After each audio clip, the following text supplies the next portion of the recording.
गरीबाच्या शेतामध्ये 500 रुपयाची नोट पेटली की ती उगवली की त्याचा भाव तर होतो दलाल फक्त 200 रुपये. या भ्रष्टाचाराच्या दलाली आहे ना, या भ्रष्टाचाराच्या दलालीने दलाली होते का आपले गरीब. तुला लेकीला शिकवायचं आहे, तिला मोठं करायचं आहे आणि पुरी एवढंच नाही तर तिला तुझ्या स्वप्नातील मोठं अधिकारी बनवायचं आहे ना. बाबा घ्या 2 तास खाऊ.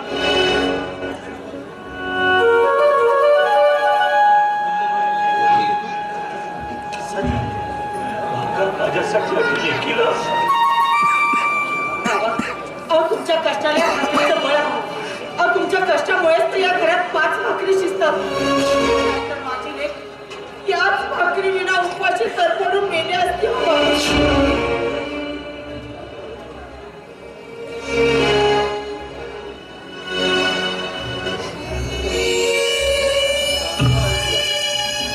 जाणतोय कोणी सार जातोय. अगं जिकडे पाहावं तिकडे गरिबीचं सावट पसरलेलं असताना अगं अंधारात उजेड शोधण्याचा तू निरंतर प्रयत्न करतोय. बाबा तुमच्या बोलण्याचा अर्थ मला नाही हो समजला. काय वेळेस माझं बोलणं कळलं. अगं एक ग्रॅज्युएट महिला घरची सून म्हणून सांभाळ करतो. अगं एवढंच नाही तर माझ्या या काट्या कुट्याच्या झोपडीतला अगदी संसार प्रेमाने सजवते फुलवते आणि त्यात माझ्या सुनेला माझं बोलणं कळत नाही.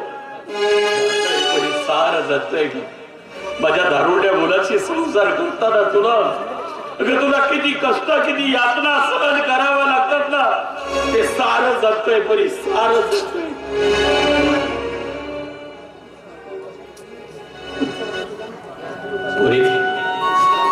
पुरी तुला या समाजातली या समाजाची एक आदर्श सूड आहे बघ. आदर्श बनण्याचं बळ मला तुमच्यामुळेच मिळाले आणि तुमच्या आशीर्वादाचं बळ सदैव माझ्या पाठीशी असू द्या. मग जीवनात किती तुफान वादळ आलं ना, त्या वादळाशी मी संघर्ष करेल, सामना करेल त्या वादळाशी. होय बाबा. या आशीर्वादाचं बळ आहे. या आशीर्वादाचं बळ सदैव तुझ्या पाठीशी राहील बघ. तू काही काळजी करू नको.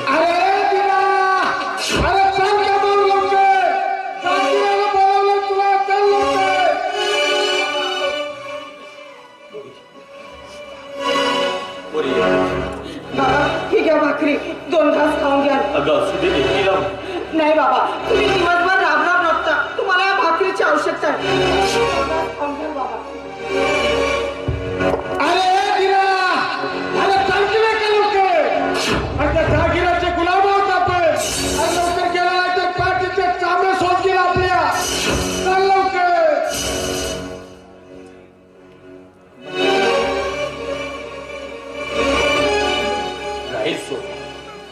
आपण त्या जागीराचे नाही ते.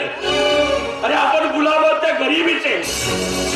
सोमाई गरिबी आपल्या नशिबाला चिकटून बसले की कायमची चेटकिरी सारखी. अरे सोबा मला जवान मुलगा जर दारूच्या नादी लागून वाया गेला नसताना तर लात मारली असते रे. लात मारली असती त्या जागीराच्या गुलाबगिरीला. पण काय करणार. एकदा का नातीचं लग्न झालं, ती सासरला गेली की संसाराला लागली की मी मात्र मरायला बघ. असे अभद्र शब्द बोलू नका हो. आम्हाला तुमच्या आधाराची गरज आहे, तुमच्या आशीर्वादाची गरज आहे हो बाबा. पुरी काय करणार. अगं हे गरिबीचं ओझ. अगं हे गरिबीचं ओझ जीवाचं मारल्याशिवाय नाही उतरायचं. पुरी येतो लेकीची मात्र काळजी. हो बाबा.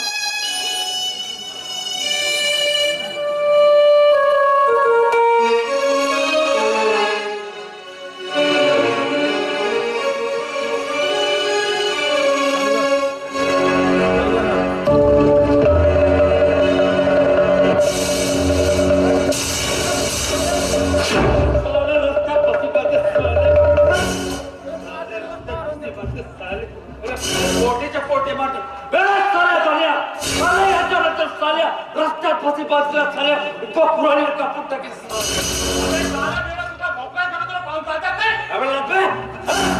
समोर येऊन बघ साला साला पडता पडता बसले बरं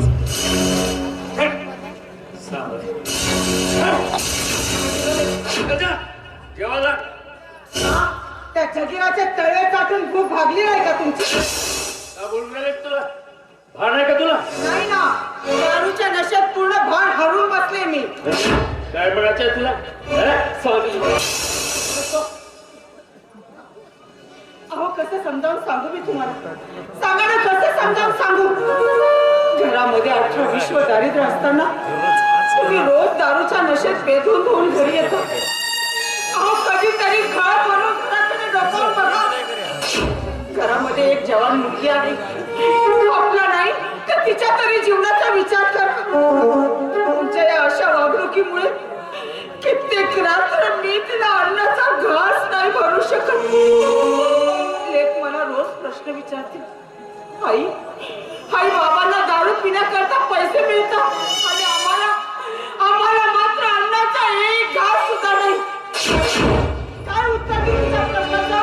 हे सांगू की तुझा बाप कवडीची कमाई न करता दुसऱ्याने फेकलेला उसा दारू जगतो? हे सांगू? हो मी दारू पितो, जुगार करतो, साला तुझ्या बापाच्या पैशांकडून. मला एक सांग, तुझा भाऊ हुंड्याचे पैसे देणार होता, देणार? एक कौशल्य जास्त किचकिच करायची नाही. तेव्हा पावा तेव्हा पैसा पैसा पैसा. काय हो, तुम्हाला पैसे देण्याकरता होतं तरी काय द्यायचं? अगोदरच होणाऱ्या सतत नापिकीमुळे माझ्या बापाने गळ्याला गळफास लावून आत्महत्या केली. ते जातात त्याच्या पाठोपाठ माझी आई सुद्धा गेली. त्याला लहानाचं मोठं केलं, त्याचं शिक्षण पूर्ण केलं आणि अशा परिस्थितीत तो तुम्हाला कुठून पैसे देणार होता? आणि काय हो, तुमच्या तोंडातून हुंड्याची भाषा तरी शोभते का?